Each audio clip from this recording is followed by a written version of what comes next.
Hello, Merry Christmas and Happy New Year to you all.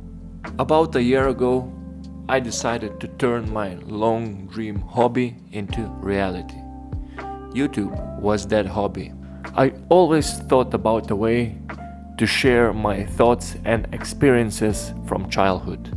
And I'm really happy to say and see that there is almost 500 of us right now. Not quite 500, but I do believe that we will eventually reach this milestone together. Thank you all who watched my videos last year. I want to say that the next year will be even more better. I will do my best to release even more videos for you guys.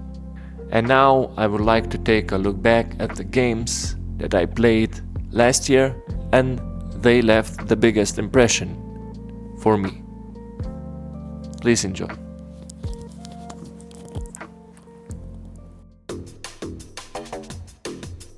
I started New Year with a game I played endlessly in my childhood, but I never managed to finish it. Urban Chaos. This is the game that definitely deserved more attention that it received when it was released. Recently I watched a YouTube video about impossible console ports, where passionate developers managed to optimize games to run on very old consoles, like GTA 3 on Dreamcast. I will leave a link in the description below if you're interested to see the video. That video reminded me of Urban Chaos. When I played it, it felt like impossible port. It featured a third-person character running around in a relatively large city, which was impossible given the console it was running on. The PlayStation 1 was a huge leap forward when it launched, but near the end of its lifespan, truly impressive games began to emerge. Of course, you can also find Urban Chaos on a PC, and without a question, it's way better experience on a PC. But playing it on original PlayStation 1 system is something magical or special. The game isn't long or particularly difficult, but its controls makes it challenging. What stood out to me the most was how extraordinarily it felt for such a technically limited console, and developers of Urban Chaos managed to do the impossible on PlayStation 1 console. Just because of that, you need to try this game out. One of the disappearing genres is probably super spy stealth action games. Games like GoldenEye, Splinter Cell or Metal Gear Solid were my favorite games growing up, but one of my absolutely favorite games in the genre was Siphon Filter. What made it stand out was that it didn't try to do too much. The game developers of Siphon Filter knew exactly what they want their game to be.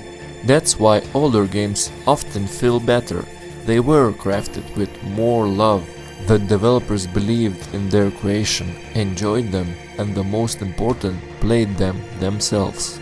From the very first moment, Siphon Filter throws you into action.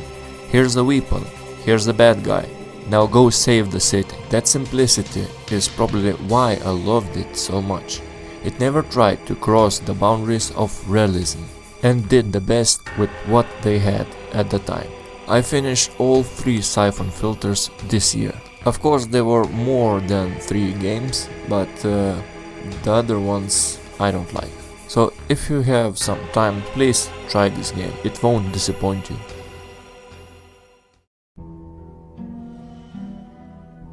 Gothic the First. My first Gothic experience was its second game, and in my opinion the sequel is more polished and simply better. However, that doesn't mean that the original should be underrated. It was the developer's first game, and I didn't get to play it when it came out. I was blown away when I finally did. Rarely does a game hold my attention like Gothic did. I can't pinpoint exactly what it does so well. Perhaps it's how immersive you are in its world and how clearly shows you your place in it from the start. By the end of the game, where you become the alpha predator, the sense of starting as the weakest and rising to the strongest is very satisfying. The progression towards your goal is incredible.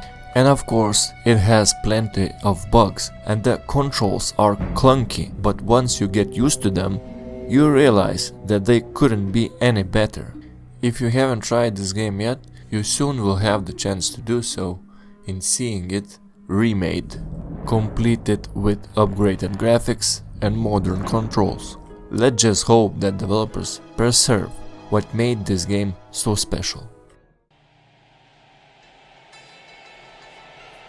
Next game on the list isn't so particular surprising, because I love ARPGs. And this is one of the newest one out. Path of Exile 2. My first ARPG was Diablo II, which brings back the most nostalgic memories because of my friend and I spent countless hours playing it. When Diablo 3 came out, I was disappointed, and I wasn't alone. Everybody seemed to be let down by it. The graphics, the game concept and the story was terrible. Especially the story, when they killed the most iconic character early on. In the background, real fans of Diablo 2 were crafting their own game. That game was Path of Exile. It launched shortly after Diablo 3, so many people compare them all the time. Path of Exile was extremely complicated and found its own dedicated audience. I did try it back then, but for me it was maybe too complicated. But when Path of Exile 2 came out, I didn't doubt the developer's ability to create a great game, and I wasn't alone. From the very first day, the game took me back to those days, good old days, sitting in my room with my friend and playing Diablo 2. In my eyes, Path of Exile 2 feels the true sequel Diablo 2 needed, not that nonsense that Blizzard is making right now. The atmosphere, the game pace, the endless freedom in creating your own character all reminds me of Diablo 2. This is why I love this game. It feels like two worlds collided, the old Diablo 2 and the new ARPG. If you haven't played it, please do. You won't be disappointed. And in 5th place, also RPG, just like Path of Exile 2, Elden Ring. When I play Path of Exile 2, it feels like that's what Diablo 3 should have been. But when I play Elden Ring, I thought this is what Gothic 3 should have been. The world feels full and full of places everywhere. It seems like on every corner there is something special hidden. But just like Gothic 2, the world lets you know your place. If you see a big enemy, chances are they will crush you. At first, you're afraid of every little enemy you find, but by the end, when you become the Elden Lord, nothing is equal to your power. I love playing this game. I beat it 6 times, of course before DLC came out. The DLC adds another 60 hours of gameplay, and one day I will finish it too. Elden Ring world has a soul, and it makes you want to explore every inch of it because you know there's a secret and item everywhere. No game has ever made me want to explore its world as much as this one, apart from Gothic. But that's what I'm saying, that these games seem very similar to me. Also, 20 years of game development separating them. I've been thinking of making a video about Elden Ring for a while now, but every time I started to gather some footage, I end up playing it again and getting nothing done. That's a sign of great game development, if this is how much it pulls you in.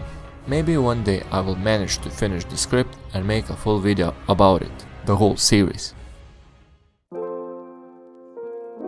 I do believe that 2025 will be even better year for games. Of course, I also be playing an old games just because sometimes it's nice to revisit your childhood by popping some old game from old and dusty shelf. After all, memories are all we truly have. We will never again be in the same position we once experienced. We will never gain witness to the growth of gaming world like we did at the start of this millennium. But I hope there will be games like Path of Exile 2 or Elden Ring that will prove that new games can also be amazing. Thank you for watching and happy holidays!